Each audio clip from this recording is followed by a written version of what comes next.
Yo, YouTube, what is up? Radar 25 back again with my co-host, Michael Fuentemania. What up, Marks? Guys, we're back with another video. You know what that time is. Last night was Monday Night Raw. Promo heavy Monday Night Raw. We're going to get into it. We got 4 takeaways from last night's show. We're going to hit you with these 4 takeaways. But before we do, I want to remind you guys, drop a like on this video, then previous videos, hit the subscribe button so you guys know what's up. Notification bell so you guys still know what's up and get notified every time something drops. Follow the Instagram, the Twitter, the Mixer, the Twitch. All that will pop out on the screen. Without further ado, guys, let's jump into the video and get into this Monday Night Raw, dissect it, and there are 4 takeaways from this show. So Monday Night Raw, let's get it.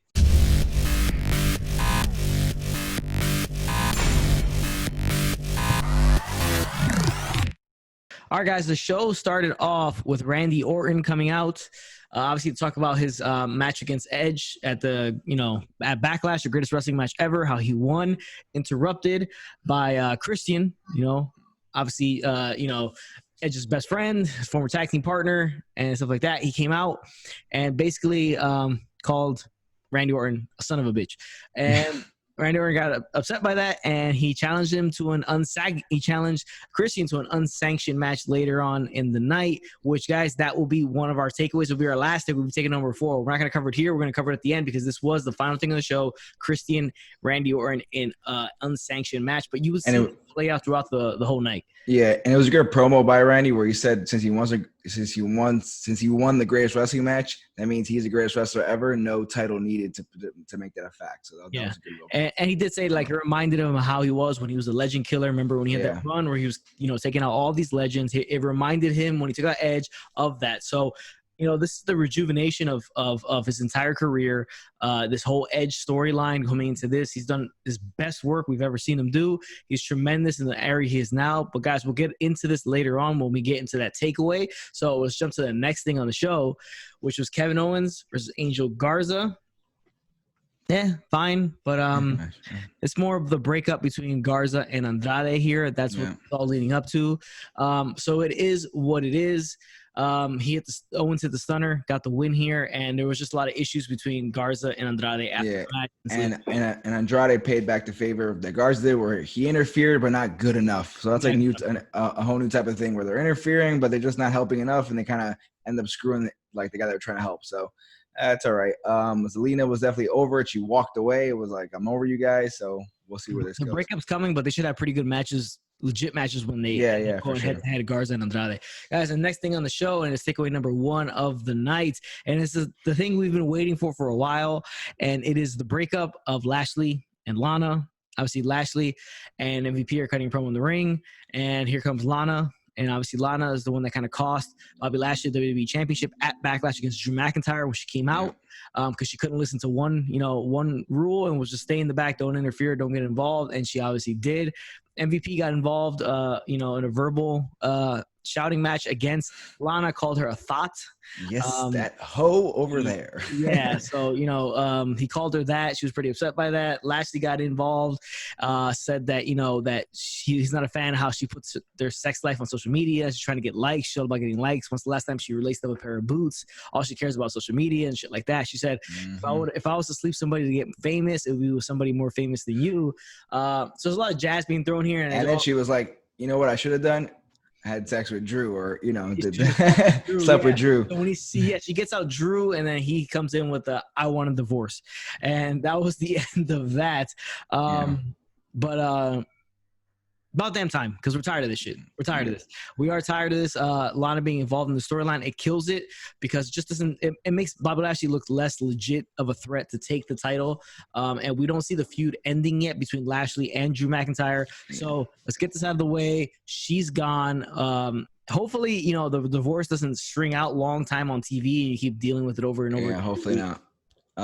This whole Bobby Lashley thing, going back to the Rusev, Liv Morgan thing, that was all just a big old mess that never worked out. And it's nothing to do with Lana. We like Lana, but this storyline just never worked. It didn't work then. It didn't work now. It definitely hasn't worked over the last month or so, especially since MVP came in. So this has been building and building and building.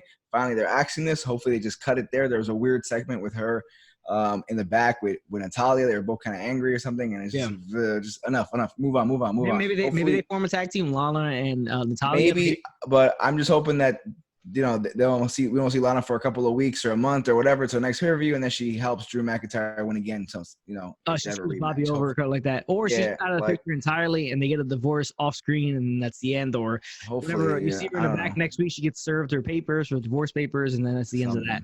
But we'll see what we get to do. MVP's doing a good job throughout most of this. His mic work's been good.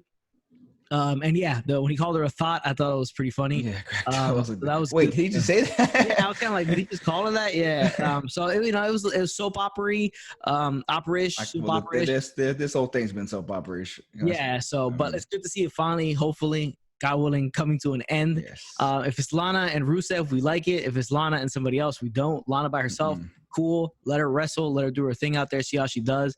But if she's not like teaming with Rusev, we don't want to see her with another guy or for something. And like we saw her do with Ziggler a couple years ago. Like just stay, either manage someone, but don't have to fall in love with the guy. Just like move on. It makes no sense. Yeah. But guys, next thing on the show, the Viking Raiders and the Street Profits are having an interview in the back. And they're talking about what happened at Backlash. Their match didn't go down because they started brawling and all that crazy shit, weird shit started happening. And Akira Tozawa shows up again with his ninjas.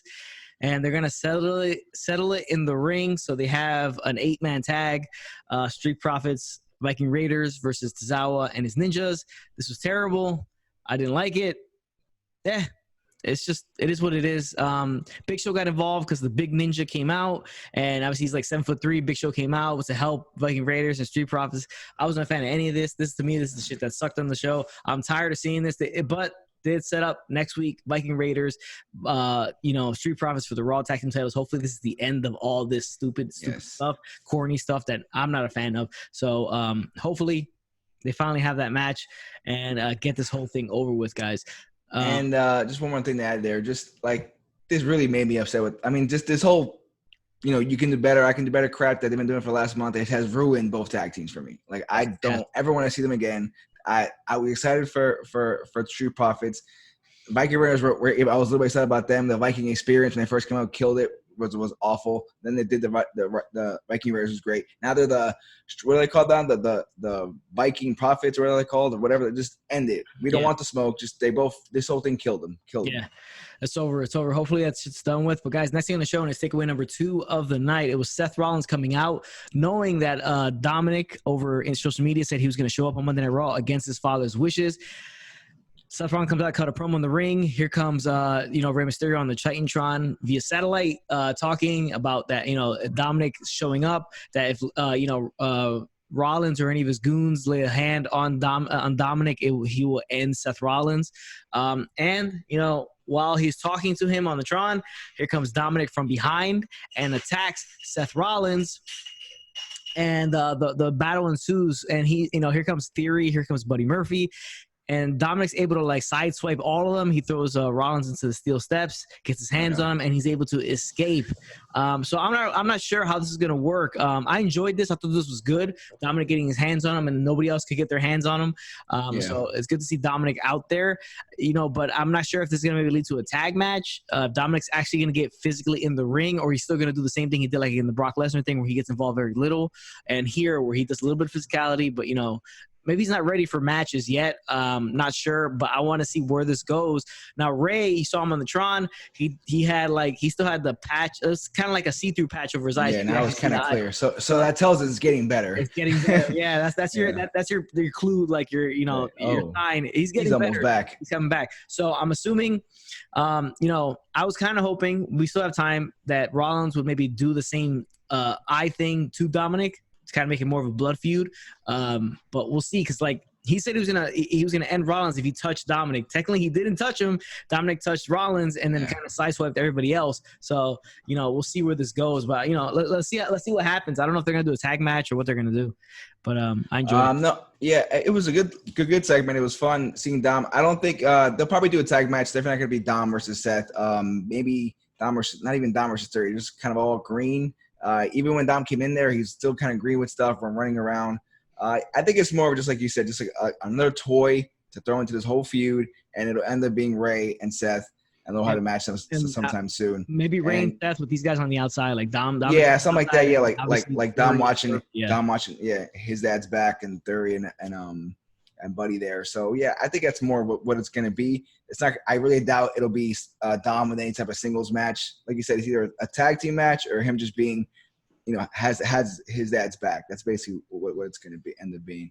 Yeah, you're probably right, because like I don't know, his punches didn't look that great, and I'm not sure if he's ready to have like actual matches, especially on TV and on pay-per-views, which this match will most likely happen on the pay-per-view, Ray versus Rollins. But yeah, he'll probably be on the outside, get involved a little bit here and there, maybe take a bump or two. We'll see what happens, but I'm enjoying it.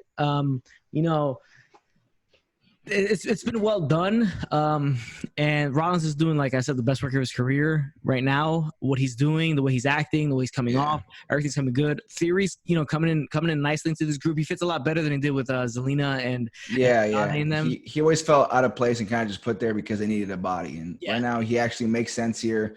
He fits good with the whole crew. We still don't know if AOP's ever coming back. We're not sure, but if they do, like, they'll have a nice, really nice crew going on there, and hopefully they build some other crew around them to kind of battle with them, so it's not always gang warfare versus one guy. But we'll see where this goes. I mean, Seth has been killing it, so anything Seth does right now, it's been great. His last few feuds have all been good, and he'll be in a title picture for SummerSlam. That's my guess. Could match and depending on how this Ray and Dominic thing, like I said, are they going to team up Ray and Dominic? Is he going to take Dominic on by himself, Seth Rollins? We'll see what happens and when they plan on doing this. See, maybe they have something set up for Extreme Rules coming up next month. But it's been doing really good. I like it, enjoy it. And Dominic getting physical, it's a good thing to see. And we'll see how he progresses from here on. And if he even, I don't think he's signed to WWE in any capacity. Yeah, I was going to ask you, like, is he in NXT or somewhere, a training facility? I don't think so. I think he trains with his father. But let's see what happens. Maybe they end up signing. Maybe he is signed to a developmental contract. We don't know. I haven't heard anything about it, but he's probably. Have we seen him on the Indies at all? Like, he's ever had matches that we know about? I think he just recently started training maybe a year or two ago. Maybe he's had because I know he was with Lance Storm. Yeah, I know he trained with Lance Storm. So we'll see what happens with his career going forward to see if he gets assigned a developmental contract or something like that, or maybe he's just getting a paycheck as per appearance basis, like paid per appearance. Guys, next thing on the show, it was the IKonics versus Liv Morgan and Talia. Nothing to write home about here. This is a super short match. The IKonics get the win, and they challenge Bayley and Sasha Banks to a women's tag team title match that same night. Kind of awkward because they were like, no answer. So they were like, okay, we'll do it next week or some shit like that. So really, it wasn't really well done. Just like it made them look dumber than what they already come out like. Yeah. And then, we'll jump straight to it that, they came out later on, Bayley and Sasha, gloating about how they wanted the triple threat match, and they get interrupted by the IKonics, and that match is going to be set up for next week. The IKonics versus Sasha and Bayley. It's also Bayley's birthday, so last night, cake cut into her head, to the back of her head. So and that only if Shotzi, Blackheart, and Tegan Knox don't defeat. That is true, because they will Sasha and Bayley. Tegan and Shotzi this Wednesday, tomorrow on NXT. So we'll see where it goes from there. Guys, next thing on the show was Paulo Cruz for Shelton Benjamin. Before the match, MVP was trying to recruit Paulo Cruz. Paulo Cruz wasn't really feeling it. He wasn't having it. So the match was what it was. It was another quick match, short. Cruz gets the win. Cheats a little bit too. Yeah. Well, I mean, like kind of a back and forth, because Benjamin had him put his feet on the ropes. Referee caught it, so he rolled him up. He rolled Benjamin up and then used the ropes for leverage. So it's kind of like a payback thing. We'll see what happens with MVP and Apollo Cruz. Maybe he ends up joining. I mean, he has to turn heel to do so, but we'll see what happens with that.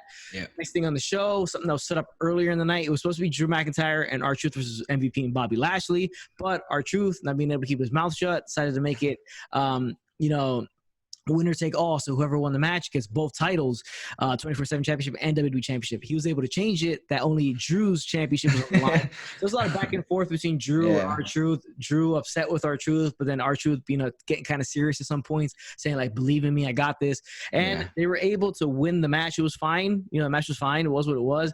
But it really doesn't do much for the storyline as a whole, because another opportunity, Lashley had the title, and it was kind of a weird opportunity. He blew it.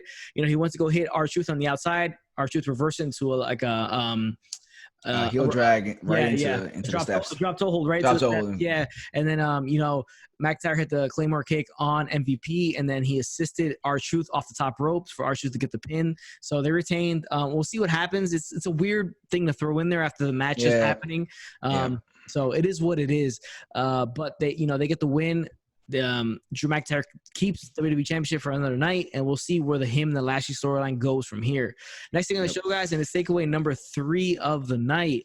And to me, it's an interesting takeaway, but not in a good way. It was the rematch of Asuka and Nia Jax. They had the match the night before on Backlash, and it was really disappointing, especially the finish, a double count out. And they had a better match here, but it was weird because Nia Jax got upset with the referee. She shoved the referee. Guy went, he fell on his ass, and then he went to go disqualify her. But while he was going for it, he kept looking back, obviously for the spot that Asuka was going to roll up Nia Jax, and here comes referee John Cone with a quick 3 count.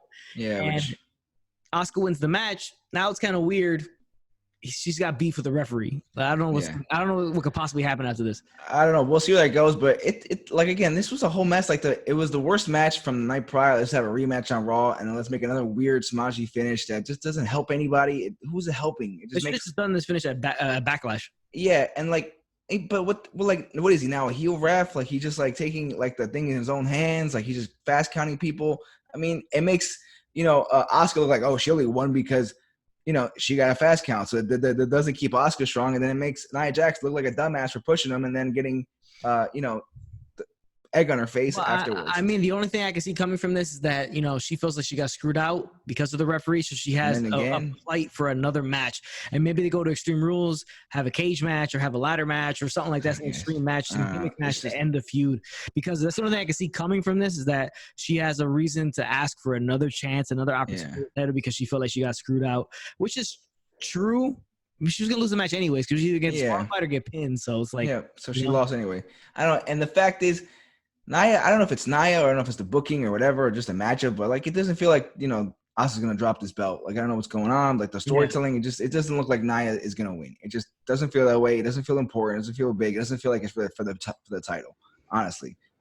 You have Charlotte in the background waiting for it, basically. That's what it kind of feels like. I know, Becky getting pregnant and dropping the belt was kind of just, it all kind of just happened, and we got to, see what we're going to do from here. But so far, it's been hasn't really been that good for Asuka.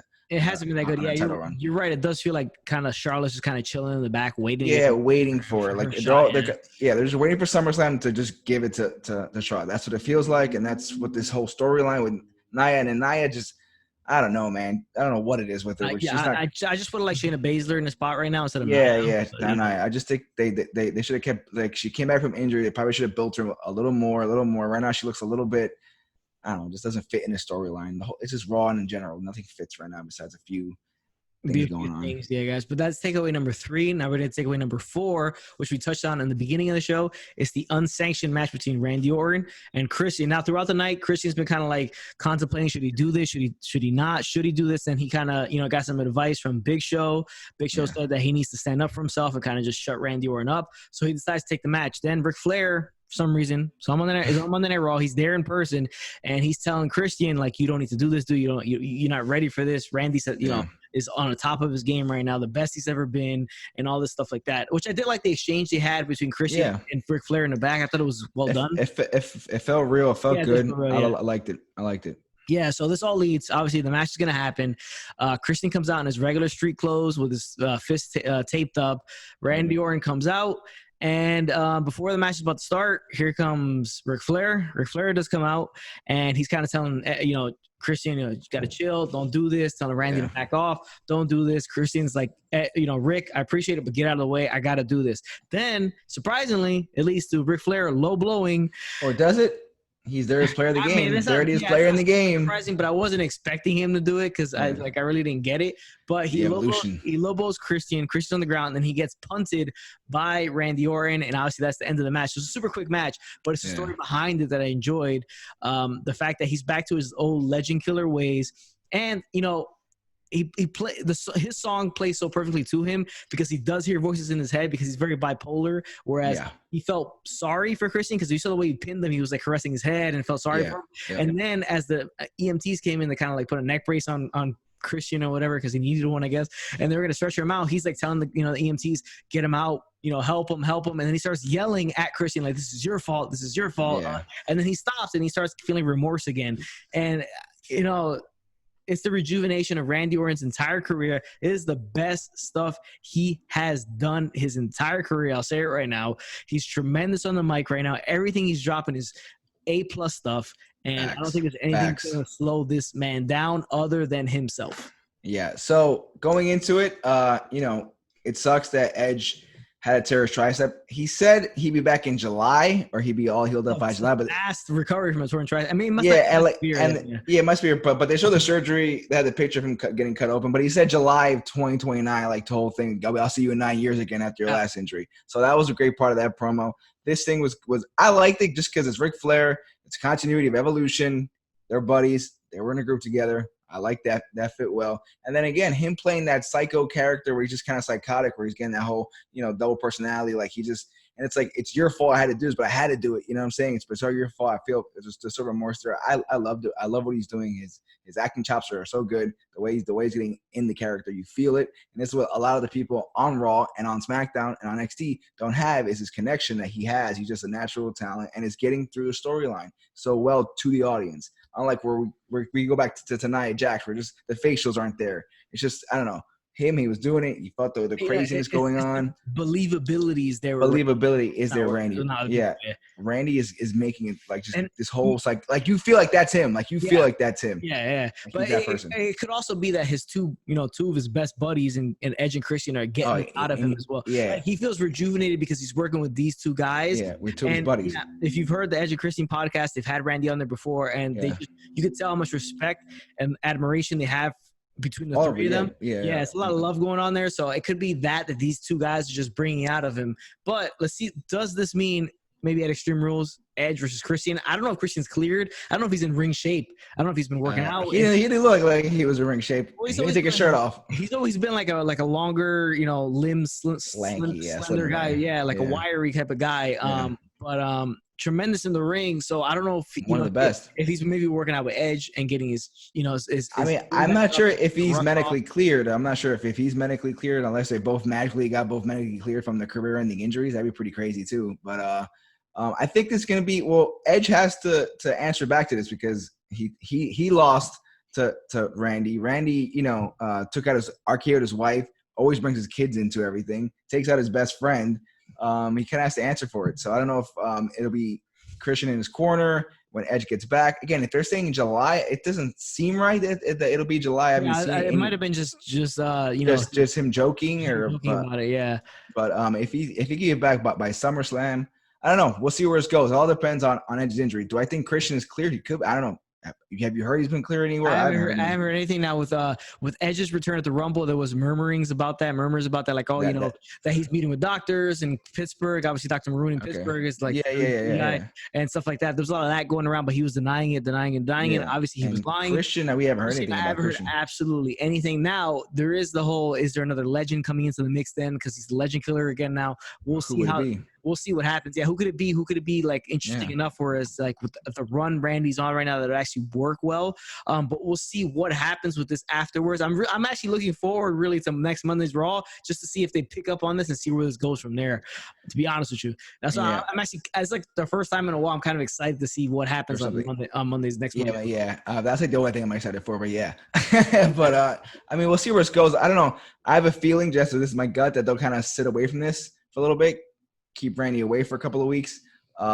Maybe just talk about it, like show like the replays or whatever from this week, and then maybe he'll cut like a smoky dark room promo or some shit like that. Yeah, this, or again somewhere in the storage room in the back of the performance center, where that's all we see literally commercial break, promo in the back, promo in the back, commercial break. It's like it's ridiculous.